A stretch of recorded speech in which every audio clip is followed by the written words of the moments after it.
Now, the first time I addressed this convention in 2004, I was a younger man. A Senate candidate from Illinois who spoke about hope. Not blind optimism, not wishful thinking, but hope in the face of difficulty. Hope in the face of uncertainty. That dogged faith in the future which has pushed this nation forward even when the odds are great, even when the road is long. 8 years later, that hope has been tested by the cost of war, by one of the worst economic crises in history, and by political gridlock that's left us wondering whether it's still even possible to tackle the challenges of our time. I know campaigns can seem small, even silly sometimes. Trivial things become big distractions. Serious issues become sound bites. The truth gets buried under an avalanche of money and advertising. I mean, if you're sick of hearing me approve this message, believe me, so am I.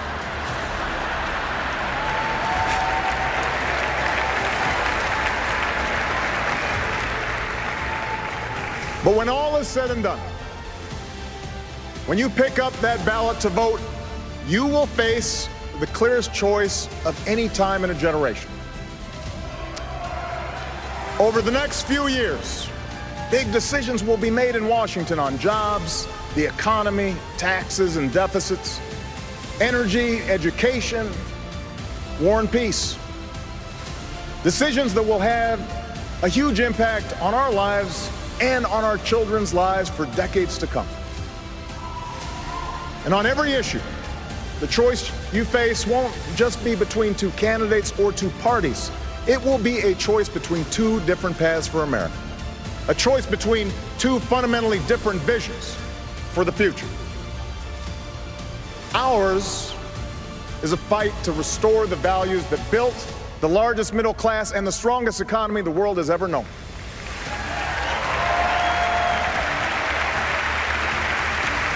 The values my grandfather defended as a soldier in Patton's army. The values that drove my grandmother to work on a bomber assembly line while he was gone. They knew they were part of something larger. A nation that triumphed over fascism and depression. A nation where the most innovative businesses turned out the world's best products, and everyone shared in that pride and success, from the corner office to the factory floor. My grandparents were given the chance to go to college, buy their own home, and fulfill the basic bargain at the heart of America's story. The promise that hard work will pay off, that responsibility will be rewarded, that everyone gets a fair shot, and everyone does their fair share, and everyone plays by the same rules, from Main Street to Wall Street to Washington, D.C.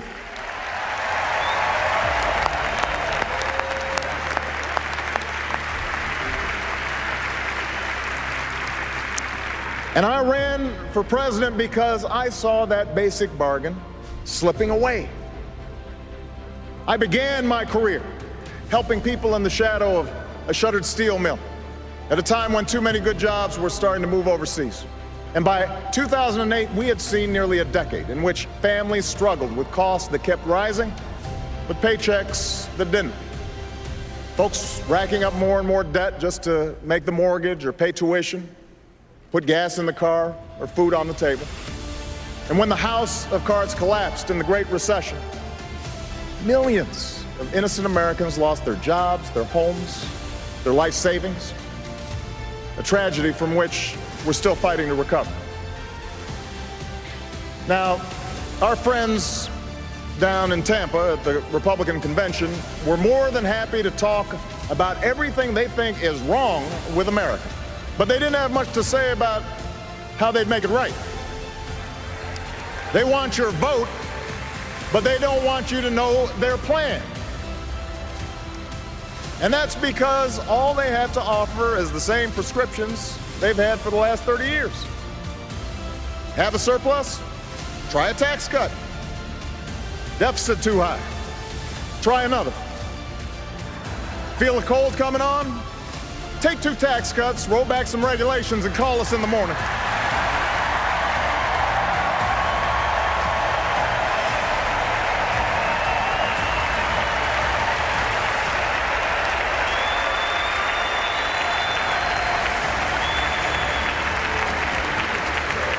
Now, I've cut taxes for those who need it.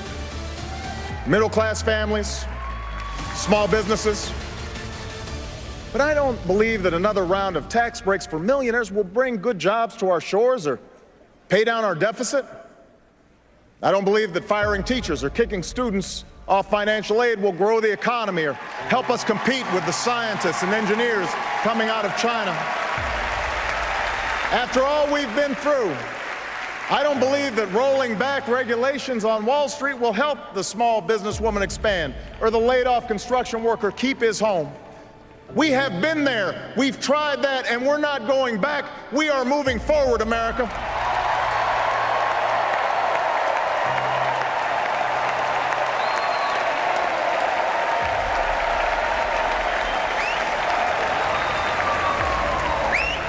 Now, I won't pretend the path I'm offering is quick or easy. I never have. You didn't elect me to tell you what you wanted to hear. You elected me to tell you the truth. And the truth is, it will take more than a few years for us to solve challenges that have built up over decades. It'll require common effort and shared responsibility, and the kind of bold, persistent experimentation that Franklin Roosevelt pursued during the only crisis worse than this one. And by the way, those of us who carry on his party's legacy should remember that not every problem can be remedied with another government program or dictate from Washington. But know this, America, our problems can be solved. Our challenges can be met. The path we offer may be harder, but it leads to a better place, and I'm asking you to choose that future. I'm asking you to rally around a set of goals for your country. Goals in manufacturing, energy, education, national security, and the deficit. Real, achievable plans that will lead to new jobs, more opportunity, and rebuild this economy on a stronger foundation. That's what we can do in the next 4 years, and that is why I am running for a second term as President of the United States.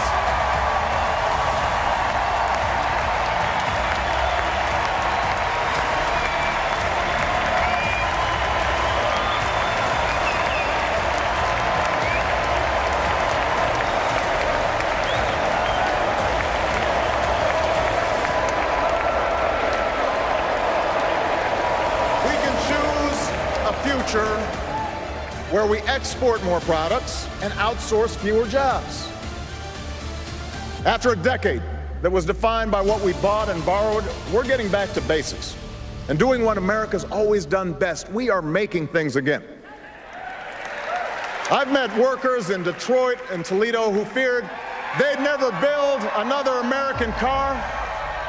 And today they can't build them fast enough because we reinvented a dying auto industry that's back on the top of the world. I've worked with business leaders who are bringing jobs back to America, not because our workers make less pay, but because we make better products, because we work harder and smarter than anyone else. I've signed trade agreements that are helping our companies sell more goods to millions of new customers, goods that are stamped with 3 proud words, made in America.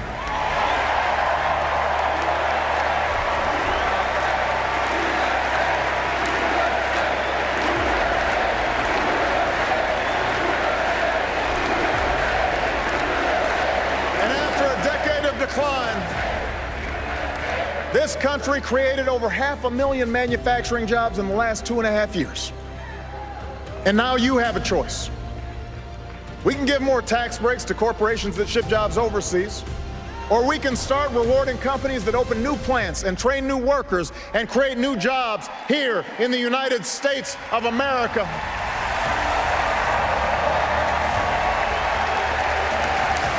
We can help big factories and small businesses double their exports And if we choose this path, we can create 1 million new manufacturing jobs in the next 4 years. You can make that happen.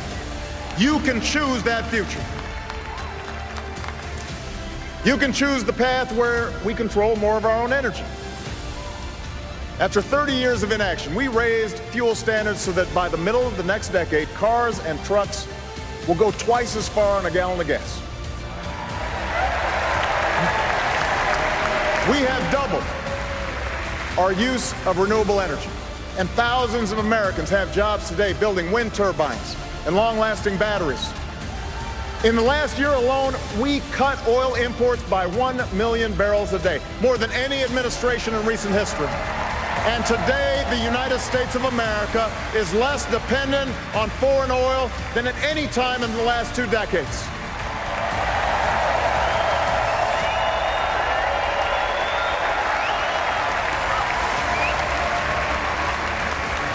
So now you have a choice between a strategy that reverses this progress or one that builds on it. We've opened millions of new acres for oil and gas exploration in the last 3 years, and we'll open more. But unlike my opponent, I will not let oil companies write this country's energy plan or endanger our coastlines or collect another $4 billion in corporate welfare from our taxpayers. We're offering a better path.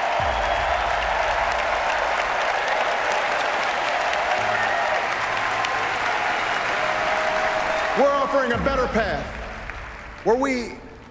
a future where we keep investing in wind and solar and clean coal, where farmers and scientists harness new biofuels to power our cars and trucks, where construction workers build homes and factories that waste less energy, where we develop a 100-year supply of natural gas that's right beneath our feet. If you choose this path, we can cut our oil imports in half by 2020 and support more than 600,000 new jobs in natural gas alone.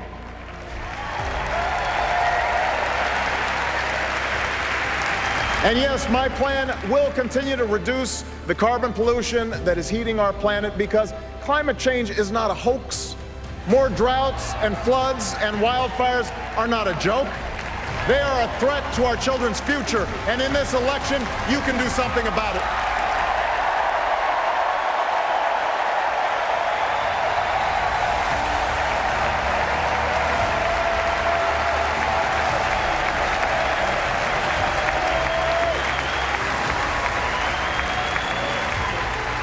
You can choose a future where more Americans have the chance to gain the skills they need to compete, no matter how old they are or how much money they have.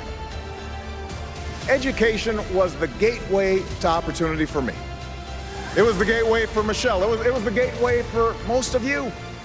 And now, more than ever, it is the gateway to a middle-class life. For the first time in a generation, nearly every state has answered our call to raise their standards for teaching and learning. Some of the worst schools in the country have made real gains in math and reading. Millions of students are paying less for college today because we finally took on a system that wasted billions of taxpayer dollars on banks and lenders. And now you have a choice. We can gut education, or we can decide that in the United States of America, no child should have her dreams deferred because of a crowded classroom or a crumbling school. No family should have to set aside a college acceptance letter because they don't have the money. No company should have to look for workers overseas because they couldn't find any with the right skills here at home. That's not our future. That is not our future.